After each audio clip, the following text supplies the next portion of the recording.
नमस्कार दोस्तों, बिंदास बातें में एक बार आप सबका फिर से स्वागत है। सबसे पहले आप सबसे माफ़ी मांगूंगी, पिछले हफ्ते मैं आ नहीं पाई क्योंकि मेरी बिटिया का एक प्ले था तो उसके चक्कर में थोड़ा बिज़ी हो गई तो रिकॉर्ड नहीं कर पाई। फिर सोचा कि हबर तबड़ करके कुछ करूँगी भी नहीं, नेक्स्ट हफ्ते ही करूँगी। तो इसलिए एक हफ्ता मिस होने के लिए आप सबसे माफ़ी चाहती हूँ। लेकिन इस हफ्ते की बात, तो आज की चर्चा, आज हम बात करेंगे रिलेशनशिप्स के बारे में। कई बार करती हूँ, आज फिर सही। तो 3 चीज़ें मोटी मोटी हैं जो रिलेशनशिप में कहते हैं बड़ी ज़रूरी हैं। अब उसमें पेशेंस, तो जैसे गौर गोपाल दास कहते हैं, उन्हीं का एक वीडियो देख रही थी तो उन्होंने कहा कि भाई we are all work in progress, कि हम लोग कोई भी अभी हर रोज़ हमारे नेचर में हर रोज़ हमारी चीज़ों में बदलाव आता है, हम हर वक्त बदलते हैं। तो पेशेंस एक दूसरे के लिए होना बहुत ज़रूरी है किसी भी रिलेशनशिप में, कि भाई अगर पेशेंस नहीं होगा तो टिकना बहुत मुश्किल हो जाता है, क्योंकि हम दूसरे की सुनेंगे ही नहीं, दूसरे को समझेंगे ही नहीं। ठीक है। Second was maturity. अब मैच्योरिटी उन्होंने ऐसे डिस्क्राइब करी कि भाई ये जानना, इस चीज़ को समझना कि कब आपको झुकना है और कब आपको खड़े रहना है, या कब आपको बोलना है और कब आपको चुप रहना है। तो इसकी जानकारी होना या इस बारे में समझदारी होना कि भाई ये स्थिति ऐसी कि अगर मैं चुप रहूं तो ज़्यादा अच्छा है, पर ये स्थिति ऐसी है कि ये तो एक्सप्लॉयटेशन जैसा है, इसमें तो ये लोग मेरा फ़ायदा उठा रहे हैं, तो इसके लिए हमें खड़ा होना पड़ेगा, या इसके लिए आई हैव टू स्पीक। तो इस चीज़ की मैच्योरिटी बहुत ज़रूरी है, इस चीज़ की अंडरस्टैंडिंग बहुत ज़रूरी है रिलेशनशिप्स में। और तीसरी, कि किसी भी तीसरे व्यक्ति को अपने रिलेशनशिप में एंट्री न करने दें। सो वही, जैसे दूसरों के ख्यालात, कह रहे ये उसने तुम्हारे साथ किया, बहुत गलत किया, ये तो उसे नहीं करना चाहिए था, अब अगर ऐसा वो करे तो तुम ऐसा करना। किसी और की ना सुने, जो आपके मन में हो, आपके दिल में हो, वही करें। तो ये 3 चीज़ें तो उन्होंने बताई, लेकिन मैंने ऐसा महसूस किया कि एक और चीज़ है जो बहुत ज़्यादा ज़रूरी है रिलेशनशिप्स में, वो है फिजिकल कंपैटिबिलिटी, कि एक दूसरे को फिजिकली सेटिस्फाई कर पाते हैं कि नहीं।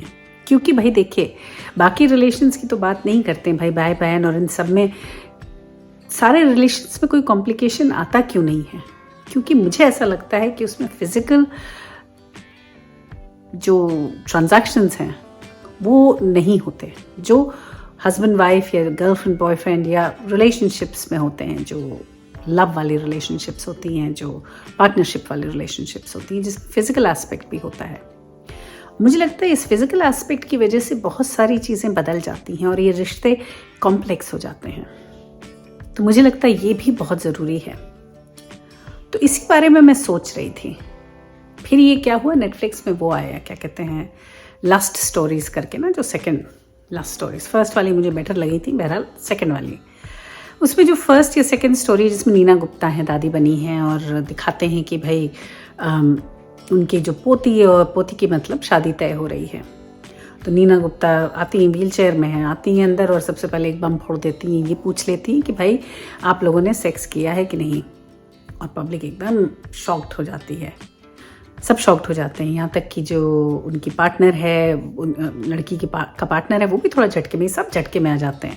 लड़के के माता पिता, लड़की के माता पिता, यानी जो उनकी बहू बेटा थे, वो भी सब झटके में, कह रहे बाप रे, ये कितनी ज़्यादा अजब गजब विचार की, कितनी गंदी बातें करती हैं। मगर दादी अपना अड़ी रहती हैं, और अंत में यही दिखाते हैं कि बच्चे जो हैं वो अपना ट्रायल एंड एरर कई बार जाते हैं होटल्स में और सोते हैं, और धीरे धीरे उनकी कंपैटिबिलिटी डेवलप हो जाती है। तो वो देखकर मुझे लगा कि क्या पता नहीं, मुझे थोड़ा विचार मेरे थोड़े अलग टाइप के रहे उसको देखकर।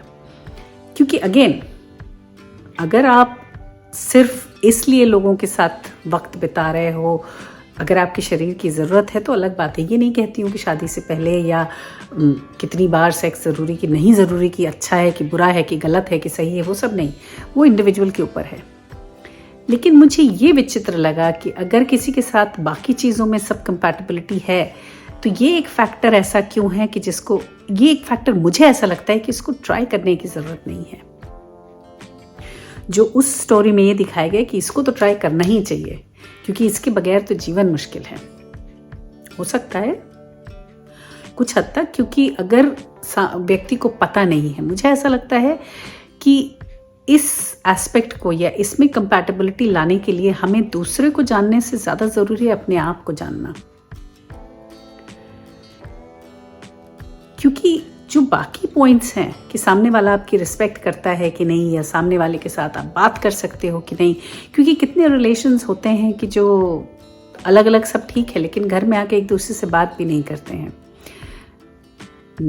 ना आदमी अपने ऑफिस की बात करता है ना औरत अपने ऑफिस की, क्योंकि कई बार ऐसा होता है कि अगर ऑफिस की कोई बात करो, कोई मुसीबत बताने की कोशिश करो तो सामने वाला बहुत ज़्यादा अजीब तरीके से बिहेव करता है कि तुम्हारा तो स्टाइल ही ऐसा है, इसीलिए तुम्हारे साथ ऐसा होता है, तुम्हें ऐसा नहीं करना चाहिए, तुम्हें वैसा नहीं करना चाहिए।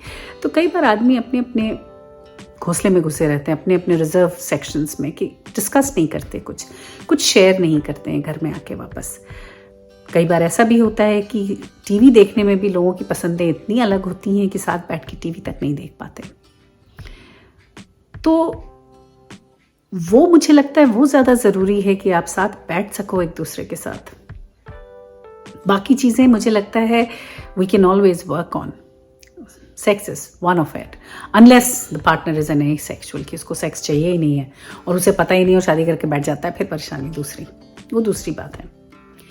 बट अदर देन दैट मुझे ऐसा लगता है कि अगर हम अपने आप को जानें या हम अपने घरों में अपने बच्चों को ये प्रोत्साहन दें कि वो अपने शरीर को जानें और अच्छे से पहचानें कि क्या चीज़ उनको पसंद है और क्या चीज़ नहीं, या क्या चीज़ करने से वो उस स्थिति पे पहुंचते हैं जहां उनको परम सुख मिलता है और क्या चीज़ नहीं। अगर ये हमें खुद जानकारी होगी तो हम सामने वाले को बता सकते हैं कि भैया ऐसा ऐसा करो, ABCD, कहानी ख़त्म।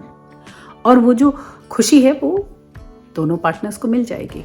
खास करके औरतों की बात करें कि आदमियों का तो खुश होना बहुत इजी है और दिखता है कि भाई हाँ भैया खुश हो गए, पर औरतों का ऐसा नहीं होता। तो औरतों को मेरा कहना ये है कि आप लोग अपने शरीर को, अपने आप को जानने की कोशिश करें। मुझे ये बात उस लव स्टोरीज में थोड़ी ऑड लगी कि भाई शादी से पहले आप सोएं वोएं देख लें कंपैटिबिलिटी है कि नहीं, ट्रायल एंड एरर, वो थोड़ा ऑड लगा। क्योंकि अगर बाकी चीज़ें अच्छी हैं तो मुझे ऐसा लगता है कि अपने आप पे डेवलप करने के लिए, अपने आप को समझने के लिए हमें खुद को समझना है, बस खत्म, उधर सेटिस्फैक्शन लाने के लिए।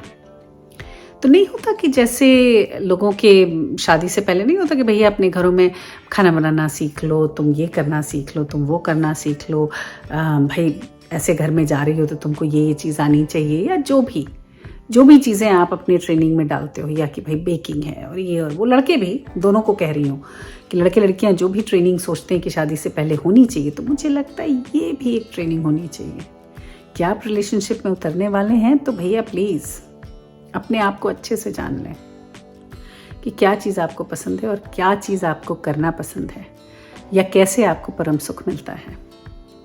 क्योंकि पार्ट तो ये बहुत इम्पोर्टेंट है। हाँ, और एक बात और कि भाई अगर नहीं कहते हैं कि भाई इस बंदे का ड्यूरेशन ही 2 मिनट का था तो कुछ कर ही नहीं पाया, इसलिए औरत को सेटिस्फाई नहीं कर पाया, तो मेरा ये सोचना है कि भाई ठीक है, कोई फर्क नहीं, अपने साथ वो चीज़ें रखो, वो सामान रखो, टॉयज़ जो अडल्ट टॉयज़ होते हैं रखो, क्या तकलीफ है यार।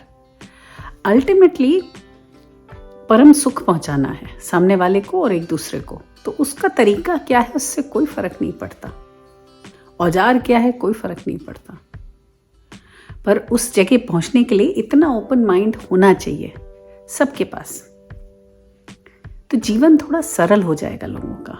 और ये जो टैबू सब्जेक्ट है इससे थोड़ा लोगों को बाहर आना चाहिए, क्योंकि जब ये इतना ज़रूरी है तो इसकी जानकारी क्यों नहीं इतनी रेलेवेंट मानी जाती, क्यों नहीं इसके बारे में ओपनली लोग समझाते हैं। शादी से पहले शादियां होती हैं, नाजुक लड़कियों को शादी करके भेज देते हैं एकदम अनजान आदमी के साथ, अनजान घरों में, और उनकी वहाँ मतलब तहस नहस हो जाती हैं और उनको कभी समझ में नहीं आता कि इस चीज़ का, क्योंकि पिक्चरों में तो कैसा दिखाते हैं कि हाय झुनझुनी हो गई तो क्या एकदम फूल से खिल गए, और ये ऐसा तो कुछ होता नहीं है मोस्ट ऑफ द टाइम।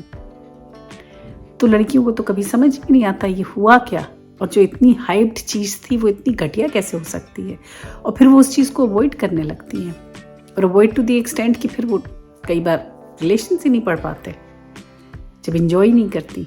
तो फिर पेशेंटली इस चीज़, ये एक सब्जेक्ट है जिसको टैबू नहीं रखना चाहिए। शादी के पहले हल्दी का उपटन लगवाए सखियाँ, उसके साथ किसी का ये सब भी ज्ञान देना चाहिए, बहुत ज़रूरी है। नहीं दिखाया था कामसूत्र मूवी में कैसे रेखा ट्रेन कर रही थी यंग लड़कियों को? वो क्लासेस होने चाहिए, लड़कियों के भी और लड़कों के भी कहीं होना चाहिए।